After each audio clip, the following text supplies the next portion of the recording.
Se você vai fazer prova discursiva e tem diversas dúvidas de como escrever uma boa resposta, esse é o vídeo que você procurava. Meu nome é Thales Rodrigues e seja bem-vindo ao canal Chamo Físico.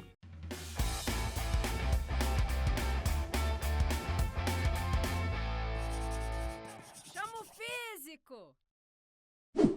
Muitos alunos me mandaram mensagens no Instagram pedindo para produzir esse tipo de vídeo. Um vídeo com dicas de como escrever uma boa resposta numa prova discursiva de física. Afinal de contas, a grande maioria passou o ano inteiro treinando para a prova do Enem, que é uma prova objetiva, marcar xizinho. E aí, quando ele tem que fazer uma prova discursiva, quando ele tem que escrever a sua resposta, ele encontra uma série de dificuldades. E de fato, procurando na internet, eu não achei nenhum material que trouxesse de forma tão explícita assim dicas para você fazer uma boa prova. E é por isso que hoje eu preparei 10 dicas para escrever uma boa resposta de física.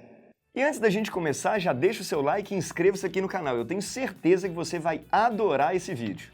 Sem muita enrolação, a primeira dica que eu te dou é: seja organizado.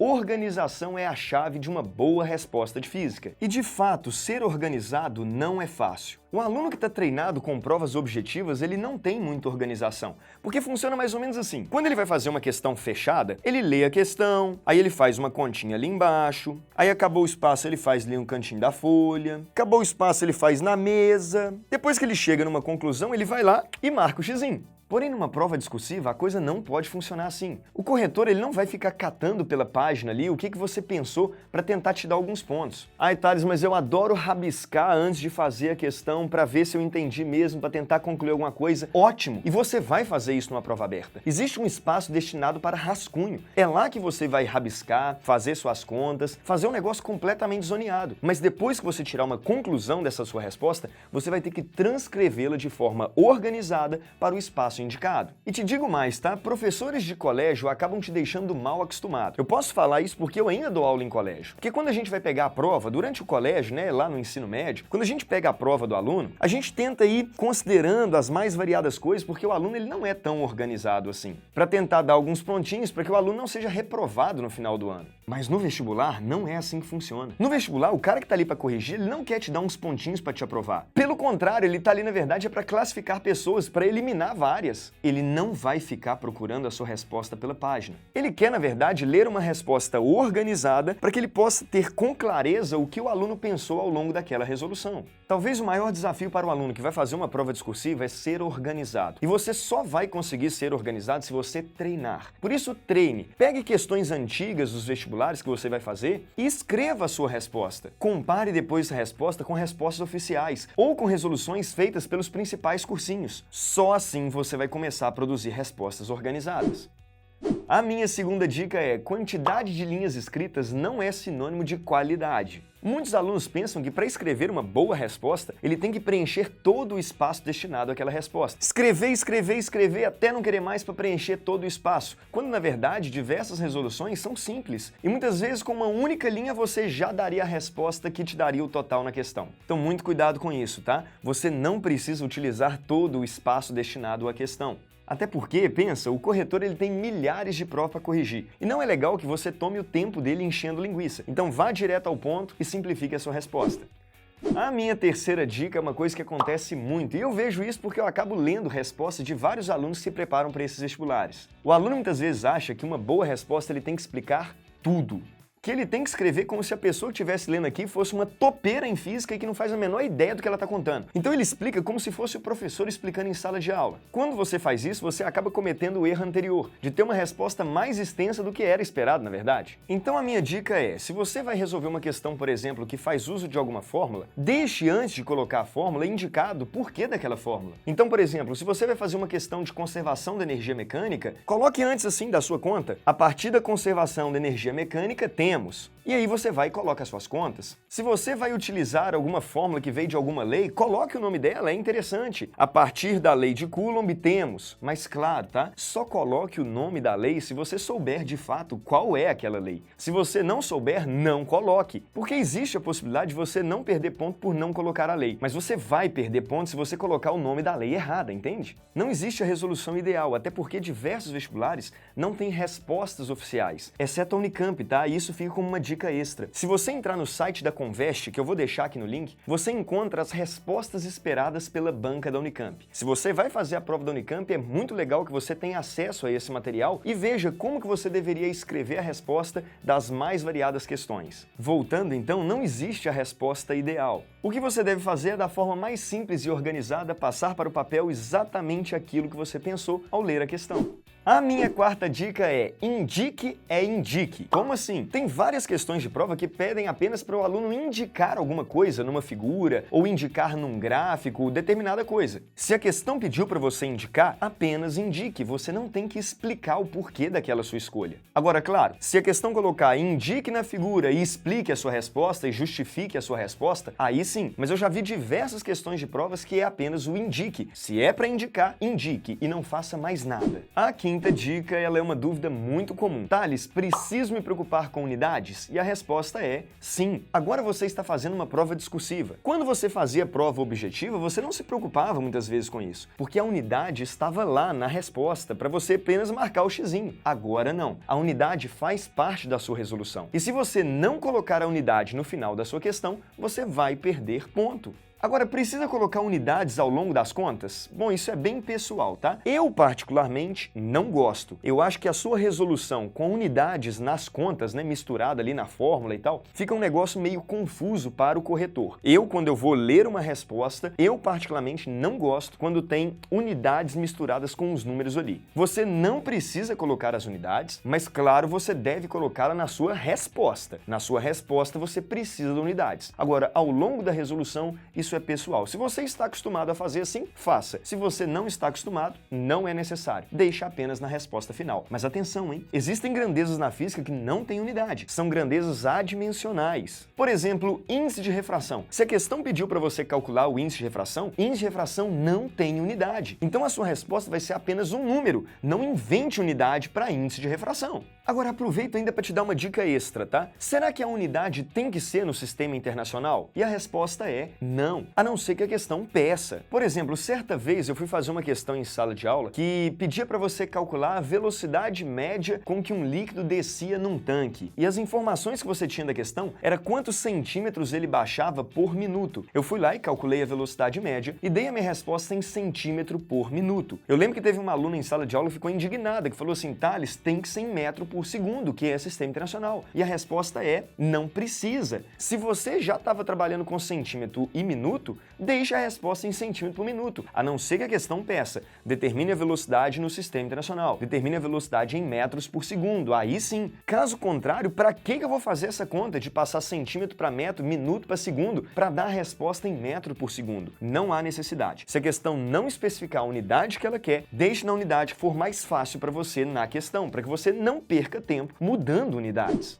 A minha sexta dica é a seguinte, será que tem como chutar numa prova discursiva? Então, o chute numa prova discursiva ele não é tão simples igual o chute que nós temos numa prova objetiva, né? Quando você faz uma prova objetiva, quando você faz a prova do Enem, eu tenho certeza que você não deixa nenhuma questão sem marcar. Por mais que você não faça a menor ideia do que a questão estava pedindo, não saiba resolver a questão, você marca alguma coisa porque vai que, né? Vai que você marca a resposta correta. Numa prova discursiva, você não tem que marcar nada. Ai, Thales, mas e aí? Se eu não sei, eu deixo em branco? Não, não deixe em branco. Ou pelo menos evite ao máximo deixar uma resposta em branco. Ah, mas eu não sei do que se trata, eu não consegui resolver a questão. Ótimo. Ou melhor, ótimo não, né? Então, se você não faz a menor ideia do que se trata a questão, não sabe nem o assunto que ela pertence, aí, filho, não tem jeito mesmo não, tá? Aí deixar a resposta em branco, né? Porque não deu pra você. Agora, se você tem pelo menos uma noção do que se trata a questão, não conseguiu entender muito bem a questão e fazer a conta e concluir algo. É uma questão que você deveria falar um pouco de empuxo, alguma coisa assim. Por mais que você não tenha conseguido compreender a questão, deixe indicado lá na questão, o empuxo é uma força que surge quando você tem um fluido deslocado e o empuxo é igual ao peso do líquido deslocado. Pode ser calculado como a densidade do líquido, volume deslocado, vezes gravidade, enfim, enche a linguiça, tá? Porque vai que numa dessa você escreva alguma coisa que de fato tinha a ver com a questão. Pode ser que você ganhe alguns pontinhos. O cara que deixa em branco, com certeza ele não vai ganhar ponto nenhum. Agora, claro, né, gente, resolver a questão dessa maneira não é o ideal. Eu espero que você saiba, na verdade, o que a questão está falando e consiga desenvolver coisas na questão, por mais que você não consiga concluir, mas desenvolver alguma coisa na questão. Agora, não conseguiu desenvolver nada? Começa a falar algumas coisas ali que você acha que tem a ver com aquela questão, porque quem sabe você ganha ponto com aquilo. A minha sétima dica, vários alunos têm dúvida nisso aqui também. Thales, pode desenhar numa prova aberta? Deve. Muitas vezes um desenho, ele resolve muito a sua vida. Um desenho te poupa, na verdade, de diversas linhas para explicar o que você estava pensando. Então desenhe. Em questões de mecânica é muito comum isso. Você tem que representar as forças no corpo. Desenhe as forças. Um lançamento oblíquo, ele deu um chute para você calcular o alcance, a altura máxima, decompor velocidade. Desenhe a situação. Em ótica geométrica, desenhe o raio de luz, faça desenhos. Desenhos são muito bem-vindos numa prova discursiva. Alguns vestibulares, como a FUVEST, já tem até um espaço indicado para o desenho. Muitas vezes, quando é uma questão, por exemplo, de raio de luz, a questão já tem na própria folha de resposta algum espelho, alguma coisa que você deveria passar por cima ali daquele desenho, o seu raio de luz. Agora, por mais que a prova não tenha os desenhos já mais ou menos prontos ali para você completar, faça o desenho. Não tem o menor problema desenhar numa prova discursiva. Na verdade, isso é muito bom. A minha oitava dica é a seguinte: suponha que você esteja resolvendo uma questão e aí você foi fazendo as contas e aí você concluiu que a resposta e aí foi lá e deu uma fração. Se a resposta deu uma fração, resolva a fração. Não deixe a fração indicada. Porque a gente entende que uma fração ainda é uma conta. Se deu, por exemplo, que a massa do corpo era de 1/4 de quilograma, 1/4 de quilograma, escreva 0,25 quilogramas, ou 250 gramas. E aproveito ainda para uma dica extra que eu acho muito legal e que a maioria dos alunos não são treinados a isso. Tente resolver a questão de forma literal. O que eu quero dizer com isso? Ao resolver a questão, evite substituir os valores já de cara. Vá tentando resolver a questão com letras. Passa para lá, passa para cá numa equação e tal, sempre com letras. Na hora que você chegar numa expressão que você conhece todos os valores e você percebeu que é só você substituir, que a resposta vai estar lá, aí sim você substitui e faz a conta. Por que eu te digo isso? Porque primeiro, muitas vezes o aluno ele faz contas desnecessárias na questão. Ele faz uma conta lá em cima que quando ele fosse fazer a conta embaixo, aquele resultado iria cortar e aquela conta, na verdade, que ele fez era desnecessária. Se você vai fazendo a questão de forma literal, tudo que você tiver que cortar, você vai cortar ao longo da sua resolução. E você evita fazer contas desnecessárias. E se você resolve a questão desse jeito, tem uma outra dica também que é extra, que vale a pena, que é a seguinte: se você resolveu a questão de forma literal, na hora que chegou lá no final, você viu que é só substituir os valores, fazer aquela contaiada e chegar na resposta, e você viu que a contaiada não vai ser agradável, que os números são meio feios, não faça a conta. Passe para a próxima questão. Por quê? Porque 95% daquela sua questão já está resolvida. Só ficou faltando você substituir os valores e fazer a conta. Você vai ser penalizado se não fizer? Vai perder uns pontinhos. Mas pensa comigo, se você gasta um tempo gigantesco fazendo aquelas contas, você vai ganhar esses pontinhos. Mas muitas vezes não sobra tempo nem para você ler uma outra questão, e aí os pontos que você perde na outra questão, o prejuízo é muito maior. Então se a conta for muito feia, não faça a conta. Passe para a próxima questão, porque muitas vezes você consegue resolver a outra questão, consegue ganhar os pontos dela, e aí se sobrar tempo você volta naquela questão e resolve aquela conta chata que você tinha evitado.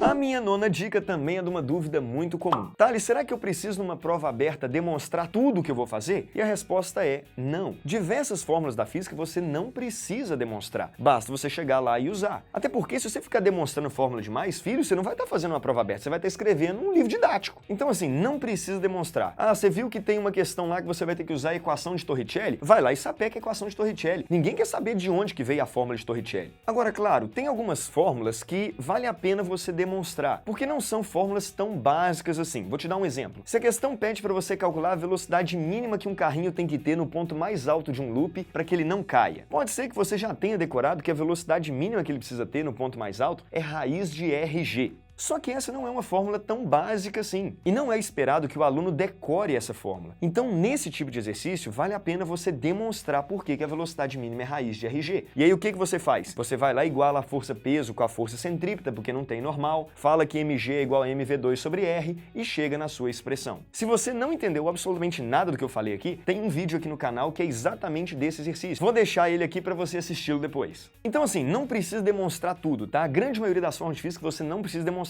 Vai lá, sapeca ela e tá de bom tamanho. Agora, fórmulas que são mais elaboradas, que são mais específicas, aí sim é legal que você demonstre, porque faz parte da sua resolução da questão. A minha 10ª dica é uma polêmica. Algarismos significativos são importantes ou não? Então, primeiro eu não sei se você sabe o que são algarismos significativos. Talvez eu até produza um outro vídeo aqui no canal falando sobre isso. Mas de forma bem resumida é basicamente o seguinte. Algarismos significativos são algarismos que são relevantes numa medida. Vou te dar um exemplo. Suponha que uma questão fale que uma pessoa deslocou por 10 metros, e aí veio escrito de fato 10 metros. Repare, o número 10 metros ele tem apenas dois algarismos significativos, o 1 e o 0. Agora, é diferente se a questão fala que o corpo percorreu 10,0 metros. Apesar da gente achar que é a mesma coisa, 10 metros e 10,0 metros, 10,0 metros é uma medida mais precisa. Por quê? Porque ela possui agora três algarismos significativos, o 1, o 0 e o 0. Em termos experimentais, então, uma medida de 10,0 metros ela é mais precisa, portanto, do que uma medida de 10 metros. Ah, e detalhe, 0 à esquerda não conta como algarismo significativo. Por exemplo, se eu falo que um determinado corpo tem uma massa de 0,5 kg, 0,5 kg apresenta apenas um algarismo significativo, que é o 5. Seria diferente se eu falasse que o corpo tem uma massa de 0,50 kg. 0,50 kg, esse número agora possui dois algarismos significativos. Tá, mas e daí? O que isso tem a ver com a minha resposta? Então, a recomendação é que você dê a resposta com a menor quantidade de algarismos significativos que foi apresentado na questão.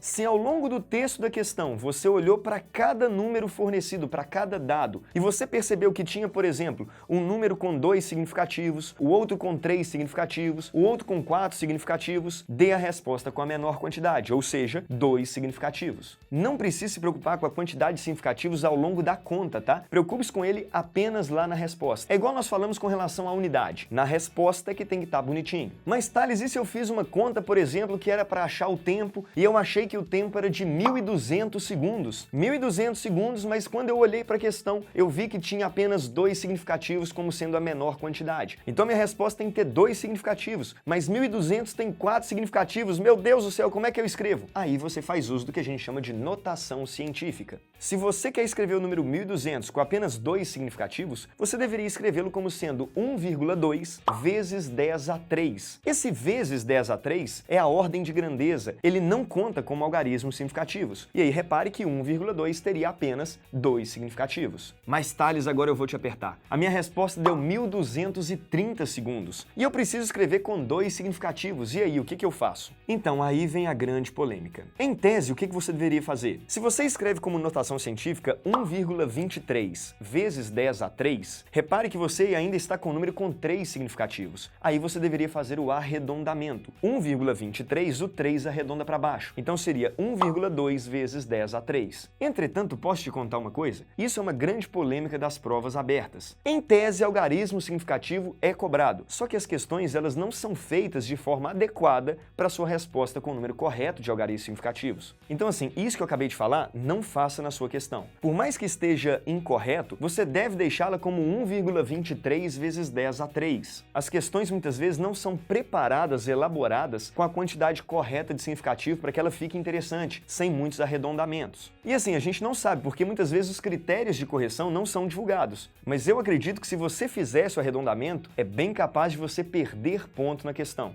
Então posso te falar uma coisa? Algarismo significativo é um negócio que existe, mas é meio lenda, tá? Em provas abertas, não se preocupe muito com algarismos significativos. Se você tiver um número muito grande, escreva-o em notação científica, trabalhando com 2, 3 significativos. Mas esse é um negócio que você deve ter uma picuinha muito grande não, tá? Então assim, ó, vai mais no feeling mesmo, coloca ali com a quantidade que você acha interessante e tá de bom tamanho. Acredito que você não vai ser penalizado por conta disso. Galera, então é isso, chegamos ao final desse vídeo com as 10 dicas para escrever uma boa resposta de física. Eu espero que esse vídeo tenha te ajudado e que agora você tenha uma maior clareza para escrever a sua resposta. Treine bastante. É só com muito treinamento que você vai elaborar boas respostas numa prova de física. Se você tem alguma outra dúvida que eu não comentei aqui no vídeo, deixa aqui nos comentários que eu vou te responder. E claro, se você gostou desse vídeo, não esquece de deixar o seu like e se inscrever aqui no canal. E se não for pedir muito, compartilhe esse vídeo também com aquele amigo que vai fazer uma prova discursiva. Tá, se ele for concorrente, eu te perdoo. Não precisa não. Em breve aqui no canal eu vou publicar vídeos com resoluções de questões discursivas. Assim você tem a oportunidade de ver como que eu resolveria uma questão aberta. Te espero no próximo vídeo. Foi um prazer e até lá. Ah, beleza, pronto, vou explicar tudo. Nossa senhora, tem que fazer a letra pequenininha, porque senão não vai caber não. Ai, será que eu explico isso? Vou explicar também. Ai, mas será que ele vai gostar desse jeito? Eu acho que o corretor não sabe isso. Eu vou explicar pra ele. Caro corretor... Será como é que é o corretor, hein? Será que ele sabe física? Estou desesperado.